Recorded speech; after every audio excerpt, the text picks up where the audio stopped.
What is going on, everybody? Hope you guys are having an amazing day. I want to talk to you guys a little bit about New Year's resolutions. So, as you're probably aware, 38.5% of US adults set New Year's resolutions yearly, with health being the main focus. And the top 3 of those are exercising more, eating healthier, and losing weight. Now, there's a lot of different things that we could talk about that, but I want to keep it specific to people who fail on their New Year's resolutions, and people who succeed on their New Year's resolutions. And unfortunately, out of those 38.5% of people, only 43% of people expect to fail before February, and almost 1 out of 4 quit within the first week of setting their New Year's resolutions. And then only 9% see their resolutions through until succession. So the question is, are you a part of the 43% that have already quit? Or are you a part of the 9%, like myself, who is still working on their New Year's resolutions day in and day out? If you're, if you're part of the 43% that have failed, that's okay. I wouldn't beat yourself up. What I would encourage you to do is I would encourage you to start today on looking at your New Year's resolutions, what it is that you wanted to accomplish, and then start to write them down on a daily basis. If you've read the Million Dollar Habits book, or you know some successful people in your life, one of the things that they do is they're constantly analyzing what it is that they want to have, what it is they want to have or have happen in their life. And so that's one of the things that I've started to do, and that's helped me tremendously to stay on track in order to hit my goals, exceed my goals, and then also if I don't get anywhere near my goals, it keeps me confident and encouraged to know this is going to take a while. However, at the same time, it might even happen sooner than I think. And so it keeps me consistent. It keeps me on track, to know that I've got something that I'm aiming for. And I've had a lot of challenges along the way, trust me. And something I've learned is it's helped me become a better human, better friend, better colleague, better business owner, real estate agent, all of these things.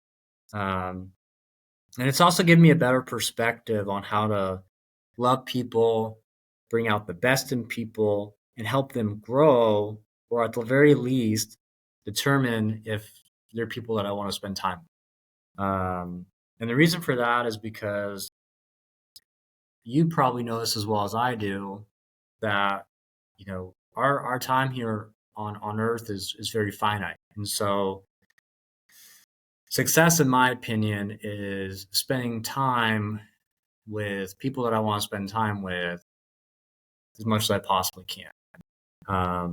And when you have that perspective, you start to learn that not everyone wants to see you succeed, either because they're codependent on that relationship, or they're looking for something that validates their way of living, something along those lines. And so I don't want to be in relationship with people who are nice to me, to my face, and then are talk poorly about me behind my back.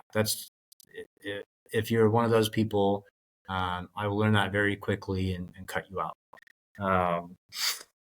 And the reason for that is because it doesn't do me it doesn't do me any justice, and doesn't do them any justice either. Because think of it like raising kids, right? Where if you encourage bad behavior and discourage good behavior, what is it that you think the kids are going to do more of? More than likely, they're going to do more bad behavior than good behavior, because they don't know any better. they're going off of what their parents are doing in order to either give them love or deny them love. And kids desperately need our love. And so the way I've looked at it is, you know, obviously there are situations where problems need to be addressed. And I look at how much good behavior can I encourage to discourage bad behavior? And then if bad behavior arises, how do I discourage it or get rid of it? And there's a lot of different reasons for that. Obviously you want your kids to live good lives, which then helps you live good lives as well. And even if it doesn't, then at least you've, raised them right. So there's a lot of different things on that. I'm not a parent myself. You guys, for those of you who are, much better than I do. So I'll leave that to you. And, I would definitely say I've been a kid. There are things in my childhood that I've definitely have learned the good and bad from. And I've always constantly looked at how do I improve these areas of my life? Because I've, for me personally, I recognize patterns, and when you study human nature, human psychology, it allows you to dig in deeper as to what are the things I want to see show up in my life, and what are the things that I don't want to see show up in my life. And I definitely love to work. I definitely love the mind, positive thinking, being an optimist. And it's kind of ironic how being an optimist also means having some very deep, dark conversations with people that make it seem like you're a pessimist when in reality you're not. And then there's other times where I can have just the best conversations with people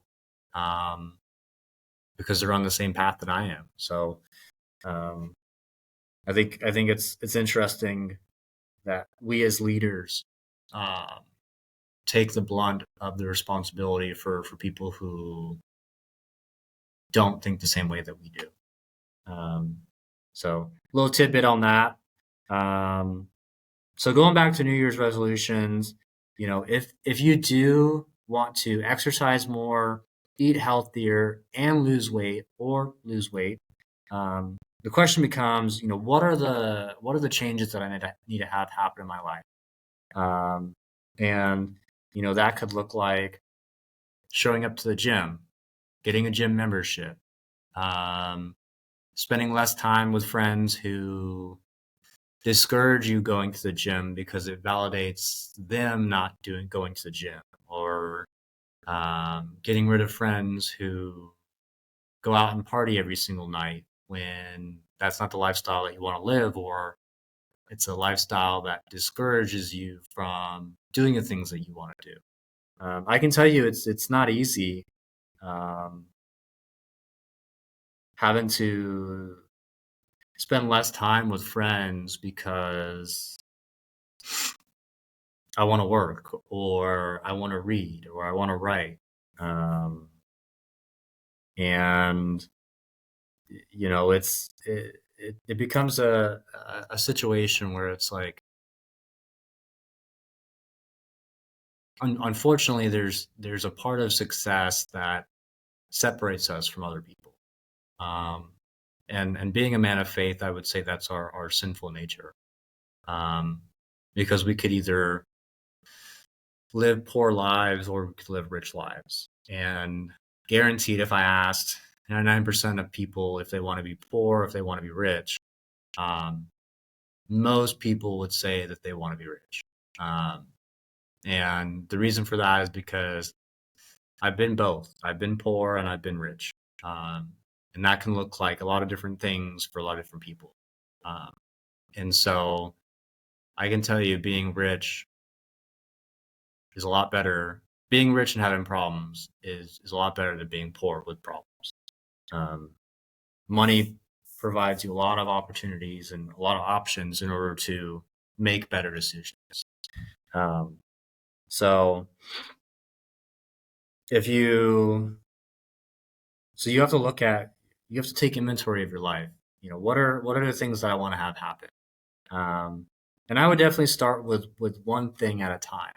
And the reason for that is because when you're creating New Year's resolutions or um, wanting to change your life around, it's very easy to start with a lot of different areas. And so, if waking up is one of those things, then just focus on, okay, what are the things that I need to do to wake up early?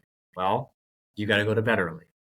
Um, our minds are conditioned to find ways to conserve energy as much as it can. So when you put too much on your plate, your mind can't handle two things at once. So you have to find out what are some things that I need to change or cut out in order to wake up early. So, one of the things that I do is I wake up at 4:30 every day and I go to bed at 10 a.m. Now the weekends are kind of, you know, those are my cheat days. Um, and I'm not perfect at it, but that's what I've made for myself. Where waking up Monday through Saturday at 4:30, and then sleeping in on Sunday, and recovering from there. Um, but Monday through Friday, I go to bed at 10, and Saturday that could be 11 o'clock, midnight, whatever the case may be. Just so that way I'm kind of breaking my routine a little bit. That way I don't get stuck in my routine either. So it's an interesting thing where it's like some of our best habits could also be some of the things that we get stuck in just because we do it day in and day out. So you have to constantly be looking at what are my habits in order to move to the next area of my life that I want to be better in or to improve in. Because I can definitely tell you if you're the same person that you are today that you were a year ago, um, I would have a lot of concerns for you. Um, I have a lot of concerns for myself because if I'm the same person that I was a year ago and I didn't pick up new strategies, new tactics, new ways of thinking, um, I would, I would, I would, I would say that I was probably dying at that point. So definitely have to be careful with that.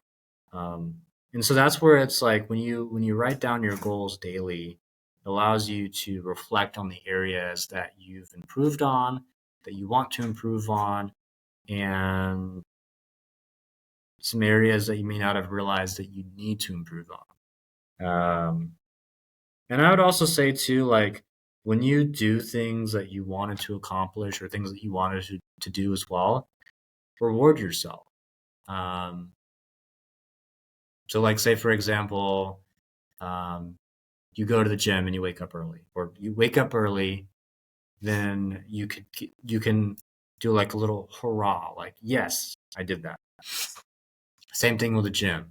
It could be another hurrah or an acknowledgement. Uh, just little things that you can do in order to build yourself up. Um, versus what I would say most people do, which is they beat themselves up when they don't do the things that they're supposed to do or that they want to do.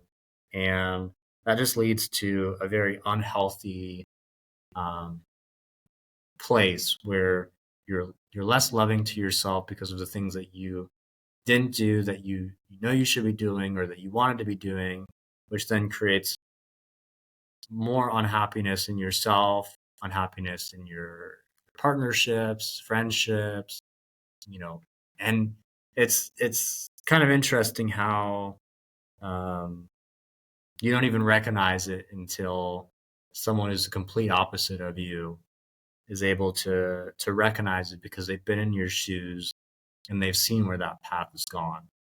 Um, I'm definitely a person who recognizes patterns quite a bit, and you know, it might seem unloving to to let those people go. However, at the same time, it's, you know, they clearly know what they should be doing or that they want to be doing. And that when you start to succeed, um, and live a better life than they do, it reminds them of the things that they know they should be doing, but they just don't, but they don't do it. Um, and it's sad to see that the majority of people don't want to see you succeed because it reminds them of the things that they didn't do or that they know they should be doing.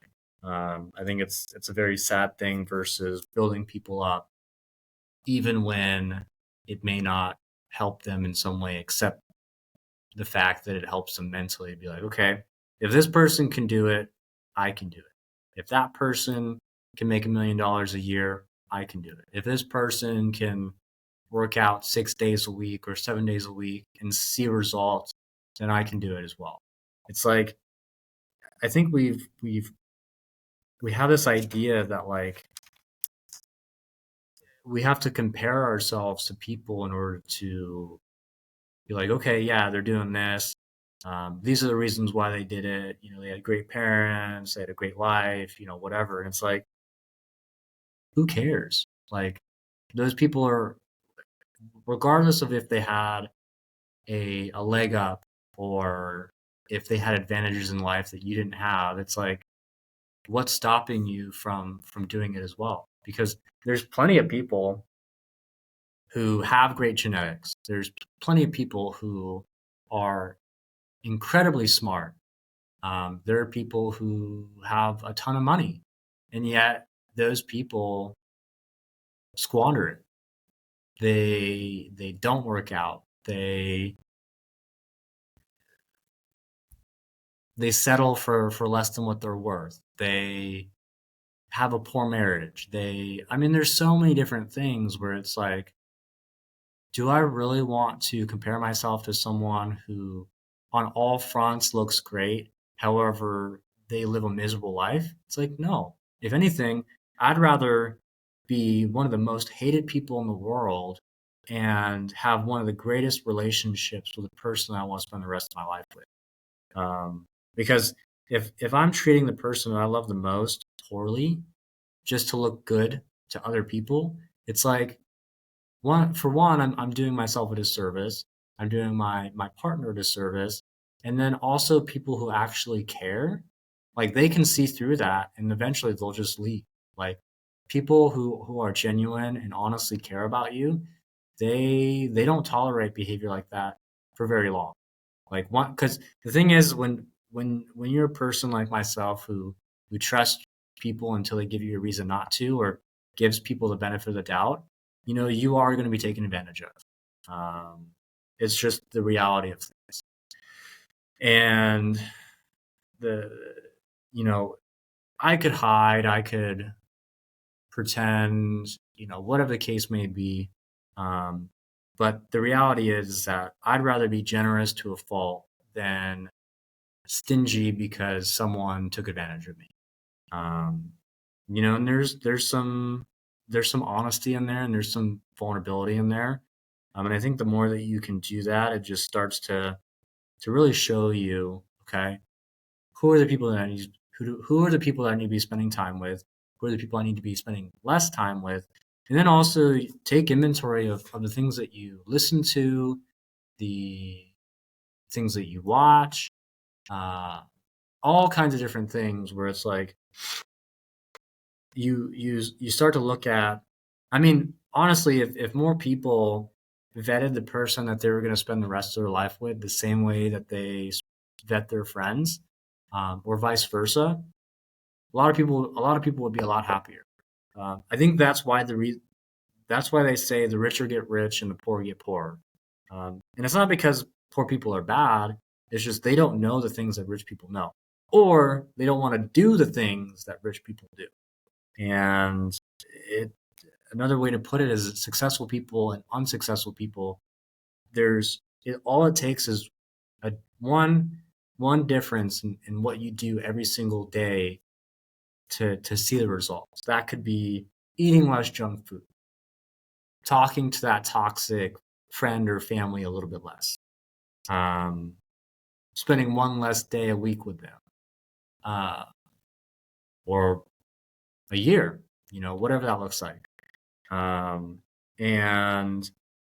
the more that you start to do that, there's going to be new people that show up in your life because, God has a funny way of having similar people show up to see if we've learned through those mistakes. And then we also have an enemy who doesn't want to see us succeed either. So, that's where the saying, hate the sin, love the sinner. And it's like, am I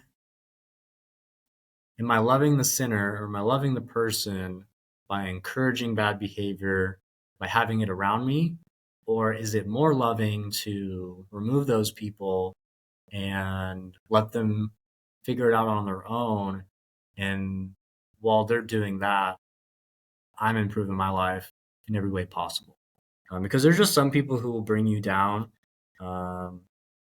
That's why they say that 95% of your success or failure depends on the people you surround yourself with the most. And so, if you've got people around you who are just constantly bringing you down, you have to take inventory of, how do I get rid of these people in the most gracious way possible? Because if I don't, if you recognize patterns like I do, it's going to drain the life out of you. It's going to make you feel worse about yourself, and you know that you shouldn't be there. And so it's very hard to be consistent with your goals when you have people who are constantly beating you down.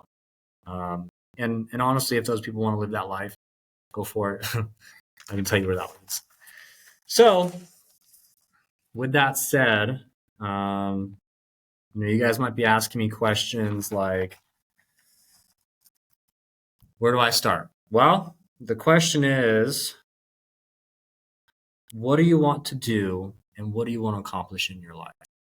And the reality is, that looks different for a lot of different people. So, if you want to be more fit, one of the things that you have to do is to show up and work out. If you want to have more finances or be better with your finances, one of those things requires you to be frugal, financially smart, spend your money wisely. There's a lot of different things, so it just depends on what you want your life to look at. So, I'm definitely a type of person who will root for you, who wants to see you succeed, because I understand that when I help other people succeed or I encourage them, it makes me feel better. And then it also gets me creatively thinking on, how do I help these people, get to where they want to be, because I know that it helps me get to where I want to be. So I know I've thrown a lot at you guys. Just to boil it down, praise good behavior, ignore or remove bad behavior from your life.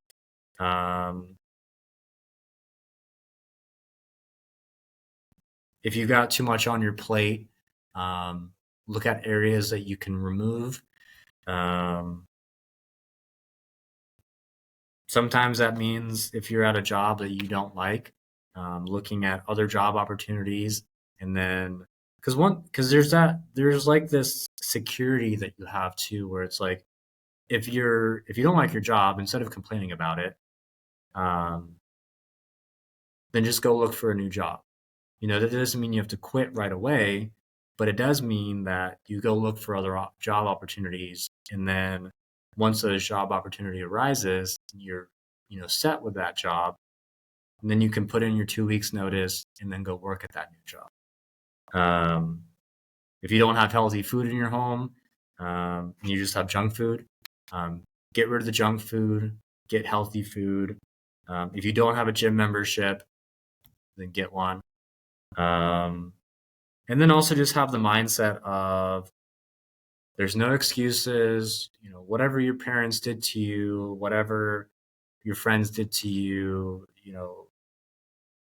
Johnny down the street, the kids in the sandbox, whatever the case may be, just be like, I was doing the best that I could with the information available to me. I take responsibility for it, even if it wasn't my fault. And the reason for that is because now you can start to see the patterns. Once you're grateful for it, you can recognize the patterns in it where it's like, oh, those were things that were passed down to me from my parents or passed down from their parents, from generations to generations. And so now you're working through all of these past hurts that, if you can work through them, your kids or your future kids are going to be a lot better off because you worked through it. So I would encourage you that if you're feeling down, unhappy, sad, whatever the case may be, just start today. Just do something small. It could be cleaning the house, going to the gym, whatever the case may be. And if you need someone to keep you accountable or someone to help build you up, I'd love to be that person for you. I realize that hearing the truth is not always the easiest thing. And so, if you want someone who's gonna to hold you accountable and be honest with you, then I would definitely say reach out to me. I'll be as kind as I possibly can, and I'm here to see you succeed because I realize that's the best way that I'm going to succeed as well. So appreciate you guys watching. If you have any questions, let me know, and look forward to working with you or chatting with you. So I'll talk to you soon.